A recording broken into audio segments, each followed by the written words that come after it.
As Jesus was walking along, he saw a man who had been born blind. Teacher, whose sin caused him to be born blind? Was it his own, or his parents' sin? His blindness has nothing to do with his sins or his parents' sins. He is blind so that God's power might be seen at work in him. As long as it is day, he must keep on doing the work of him who sent me. Night is coming, and no one can work. While I am in the world, I am the light for the world.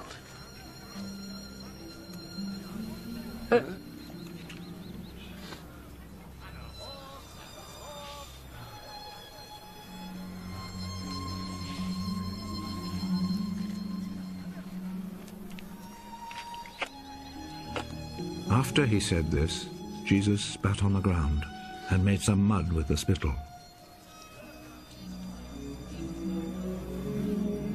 He rubbed the mud on the man's eyes.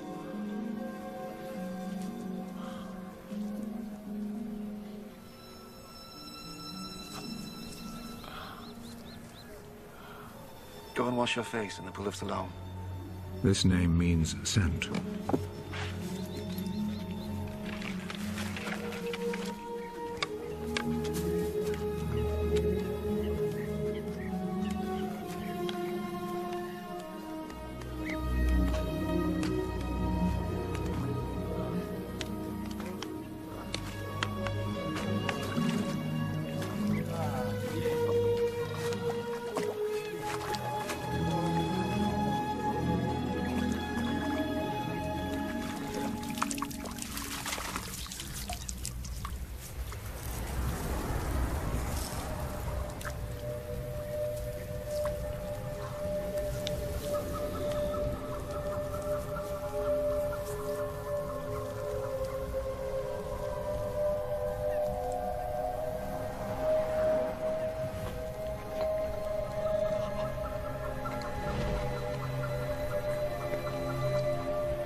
So the man went, washed his face, and came back, seeing.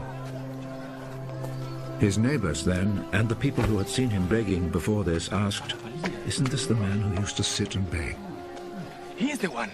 No, he isn't. He just looks like him. I am the man. How is it that you can now see? The man called Jesus made some mud, rubbed it on my eyes, and told me to go to Siloam and wash my face. So I went, and as soon as I washed, I could see. Where is he? I don't know. Then they took to the Pharisees the man who had been blind. The day that Jesus made the mud and cured him of his blindness was a Sabbath.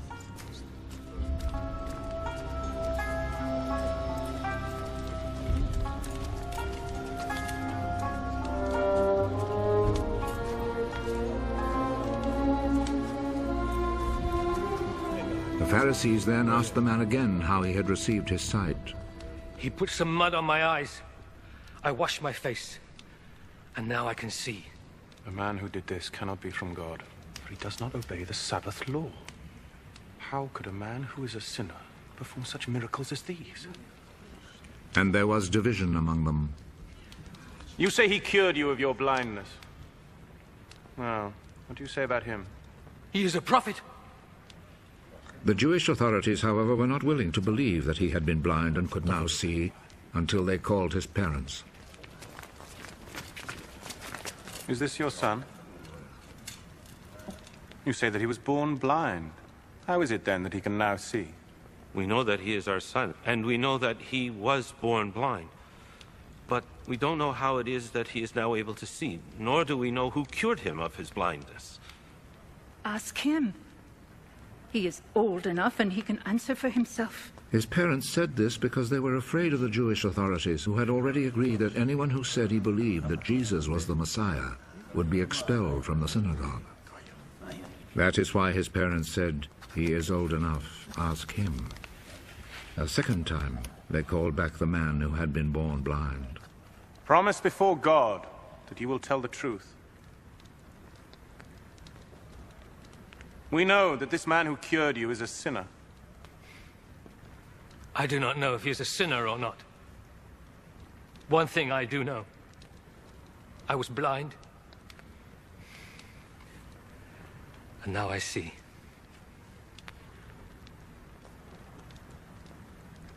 What did he do to you? How did he cure you of your blindness? I have already told you and you would not listen.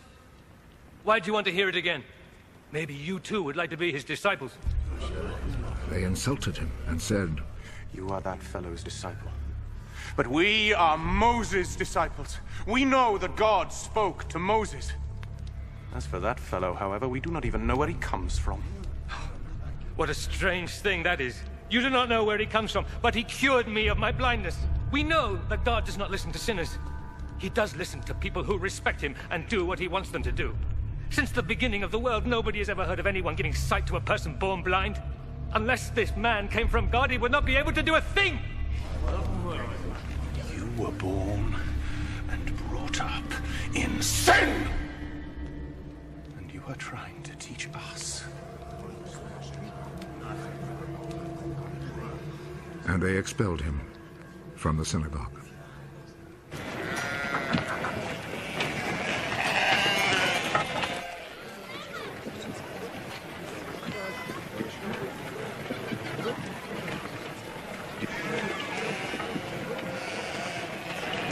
When Jesus heard what had happened, he found the man. Do you believe in the Son of Man? Tell me who he is, sir, so that I can believe in him. You have already seen him.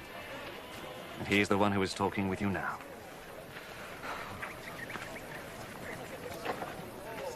I believe, Lord. And he knelt down before Jesus. I came to this world to judge, so that the blind should see, and those who see should become blind.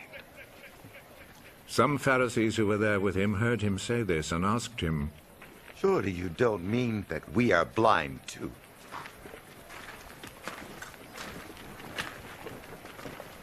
If you were blind, then you would not be guilty. But since you claim that you can see, this means that you are still guilty.